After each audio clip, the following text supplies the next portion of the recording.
Friday night, I was lucky to be asked to co-host a segment for Home in WA, which is on the 7 Network on Saturday afternoons with the lovely Karen at the fantastic Customer Service Council Excellence Awards. A lot of companies enter this each and every year. This was their 12th year, by the way, and customer service is certainly it's an absolute must for businesses, and somebody who has more customers than most and certainly relies on good customer service from all her staff is the Right Honourable Lord Mayor of Perth, Lisa Scaffidi, and I have Lisa on the line. Hello, Lisa.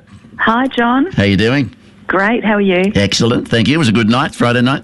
It was a lot of laughs and a very lovely evening for all of the companies that had entered. We really noticed great vibe in the room, didn't we? We certainly did, and good job, by the way, in opening the proceedings. Thank you. I thought it's quite a process to get actually nominated for these Excellence Awards, Customer Service Excellence Awards. It's about a 6 or 7 month process, and then everybody has to put together a video presentation as well, which they showed. A lot of money was spent on those, Lisa. Yes, you could see that there was a lot of competition in the room and that people had to literally jump through a number of hoops to get into the finals and then be selected. So to all of the winners, a great big congratulations. But, you know, it's championing customer service, which I think we're all realising now.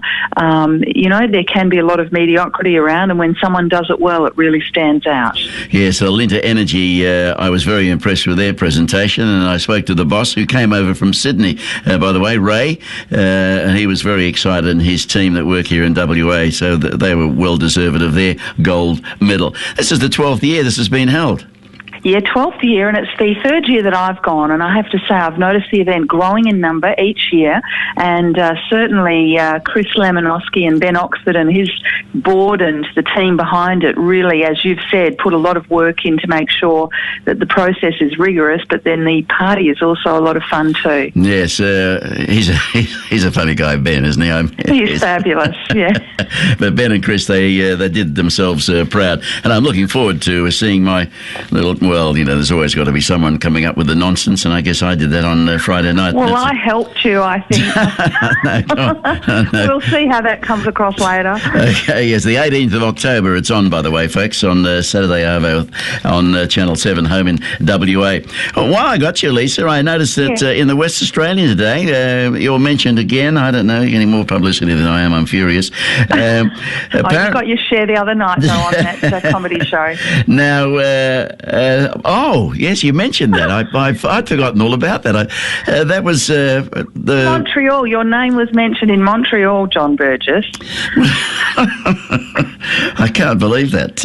Yes. That came up, but there you go. Well, it's nice that the profile is alive and well. Not in Australia, but in Montreal. Now, there's an article in the paper today about a strip of the Swan River foreshore could become the site of a pop-up beach.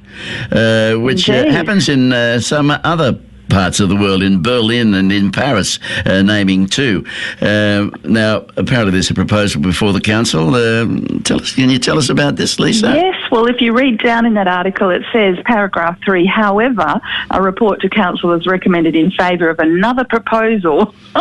So they must have had a good picture of the beach that they wanted to use there. But look, there are 3 proposals before us, and there is a beach proposal being put forward for everybody who loves the look of that for the Riverside project, which is also another big work underway by the MRA at this point in time in our city. But these are basically what we call urban installations. So they would be temporary fun things for people to come down and have a blast in, and then obviously after a few months they'll disappear and we'll do something else another time. But the one we're probably favouring is in the city's council house area, in front of the grass there in front of council house, because we feel that that is a beautiful space to showcase what we're capable of and to do something completely out of the box. And it could be anything from a child's game through to some beautiful garden installation, or I don't know what yet because it hasn't even been chosen, but we've been talking about these urban installations.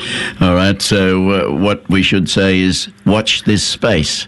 Definitely watch that. that space in front of Council House. Yes, the pop-up beach. I mean, that looks. There's a photo on the Spree River as one example of it. But see, we got the bike track and all that along there as well, haven't we?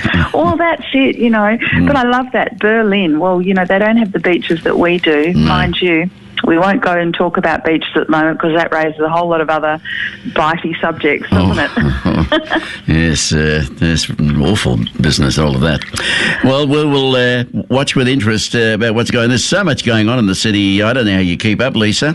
Oh, look, it's tough some weeks, John. I'm just about to head out to go and be a part of the installation in Forest Place for the school holidays, where we've got this beautiful cardboard city and the kids are going crazy in there making cardboard buildings, and of course the awesome festivals on at the moment being school holidays as well.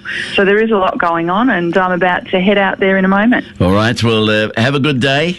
Keep up the good work. Thank you. And I can't wait to see your smiling face on Home in WA on the 18th of October. So there they are. Don't hold your breath. Okay.